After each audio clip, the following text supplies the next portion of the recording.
Now, I have a talk this morning, and I don't know if you've ever heard a talk like this in church before. It's a talk about a pancake.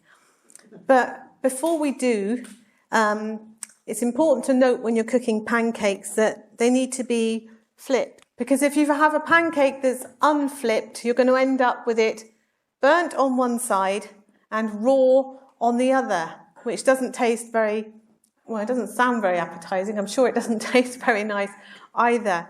So before we get into that talk, I'm going to ask Mervyn to come up and just give us a little pancake demonstration. And if you want to have a go at this a bit more, then come along to the pancake party, where you can have a go at flipping a pancake some more. So I'm going to talk for a very short while this morning about a verse in the Bible that talks about a pancake. Who knew there was a verse in the Bible that talked about a pancake? Well, it's found in the book of Hosea, chapter 7 and verse 8. And we're going to read that in just a moment. Now, it's not just any old pancake. This is an unflipped pancake in the Bible, which means that one side is nicely cooked and golden and the other side is not. It's not been warmed by the heat, so it's gooey and it's pale and it's not good to eat. So here's the verse, and I've got it from two different translations, one in the NIV and one in the Amplified. And we'll look at what it means in just a moment. So it says, Ephraim mixes with the nations. Ephraim is a flat loaf not turned over. Then the Amplified Bible, as you would expect, amplifies that a little more. And it says, Ephraim mixes himself with the Gentile nations, seeking favor with one country then another. Ephraim is a cake not turned, worthless, ready to be thrown away. So do you agree with me that a flat loaf or a cake not turned over sounds just like an unflipped pancake? We agreed on that? Great. So who is Ephraim? And who is telling Ephraim that because they are mixing with the nations, they are like an unflipped pancake or a flat loaf not turned over? Well, Ephraim is the name given to the northern kingdom of Israel at that time. And it is God who is speaking to the people in this northern kingdom, but he's speaking to them through a prophet called Hosea in the 8th century BC. And a prophet is someone who speaks God's words to his people. And God has given Hosea the job of speaking to the people in Ephraim at a time when they had been so influenced by all the other nations around them that they were not sincere in worshipping the one true God anymore. Because God had always called Israel to be like a shining light to the other countries and nations that were all around them, who didn't know a God of love, but worshipped hateful, evil, false gods, and walked in really evil ways with hideous practices. And by setting Israel apart as his own dearly loved people, it was God's plan that his people in Israel would love and follow the one true God who made the world and everything in it. And the other countries were meant to look at Israel and say, wow, what an amazing God they must have. Look how he cares for them and blesses them. Look at how much they love him and follow him, and see how he provides for them and protects them. How good he must be. We want to worship that God too. Well, that's what was supposed to happen. The other nations around them were meant to be drawn to God through the witness and testimony of Israel. But what's happened here? Well, God is telling them through his prophet Hosea that Israel has become just like the other nations. They're no different. And God is using this strange expression and picture of Ephraim being like a pancake not turned over. It's a flat loaf or a pancake cooked on top of the stove. And if it's not turned, it will burn on the one side and be undercooked on the other. And God is saying that his people, Ephraim, are like this. They are overcooked towards the countries all around them, and undercooked towards him. They have loved the wicked practices of the other nations, loved going their way, but ignored what God says. And so they've mixed with the nations to such an extent that they're just like them. And in chapter 4 of Hosea, which is an earlier chapter, God says, "But they don't consider in their hearts or minds that I remember always all their wickedness. Now their deeds surround and entangle them. They are before my face."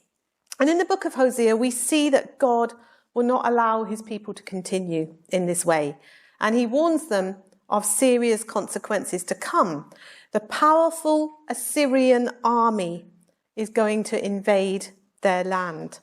And they can no longer rely on God's protection. That's because they've broken the covenant relationship with him that God set up when he brought them out of slavery in Egypt. And he gave them the land of Israel for their own. And instead they've chosen to run after false gods and pretend that God doesn't know. And it's like God's giving them a divorce because his people don't want to be faithful to him.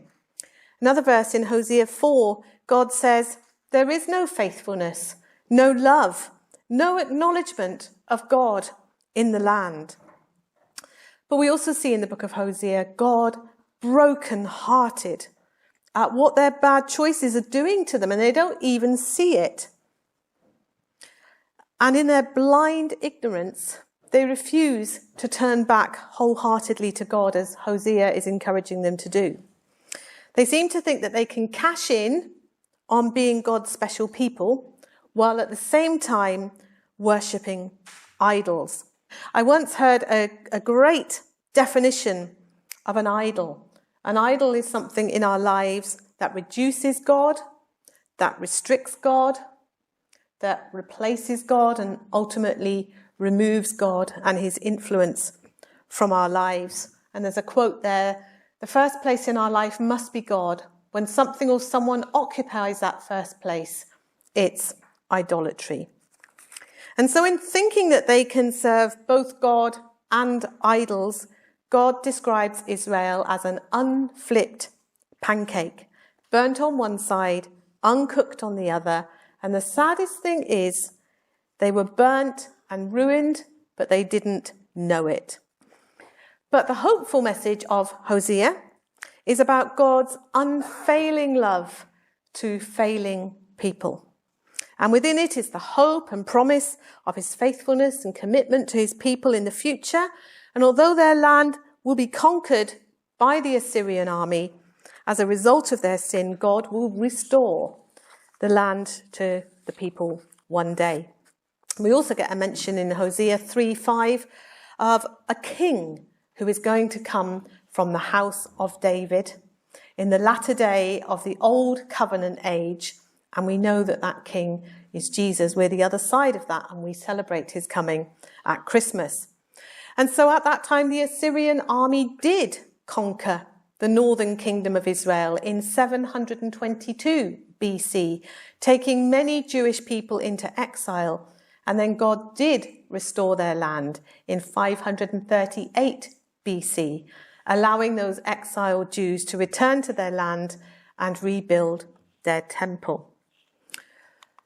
But this ability they had to deceive themselves that God didn't see their sin and unfaithfulness to him, isn't that unusual? It can be similar in the church, can't it? God calls Christians to be distinct from the world, to be salt, bringing out all the God flavours in the world, to be light.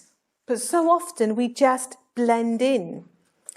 And God's intention is that the world around us should look at the church and see something different, something attractive. And if we have experienced the salvation of God and are walking daily in his transformational love and feeding on his words as our sustenance and nourishment, as our spiritual bread of life, what a witness we will naturally be in a divided and hate-filled world, in a confused world where people don't know who they are, to be a people who know We are made in the image of God and for his glory. And we too should ask ourselves, have we forgotten? Do we think God doesn't see? Do we think that God is blind to whatever it is we might be running after in unfaithfulness to God? Just because we come to church doesn't mean that God forgets or doesn't see. But, incredibly, we are people of the new covenant age. That promised king did come, who would do what we could never do, and that is to live the life that God requires, that fulfills his holy law. And Jesus lived that life. And then he laid it down as a sacrifice for us. So that crucified on the cross, in our place, God forgets our sin. And the promise to all who come to God in repentance and faith under the new covenant relationship is in Jeremiah 31:34. It says, "For I will forgive their wickedness and will remember their sins no more." And so as we close, I have a question, and I very much doubt that you've ever been asked this question before. What kind of a pancake are you? What kind of a pancake are you? Are you an unflipped pancake? Your desires lean towards the world and its value systems, and it's burning you, but you don't see it, leaving you uncooked towards the God who made you and wants your life to bring out all the amazing God flavours in this life, just like salt.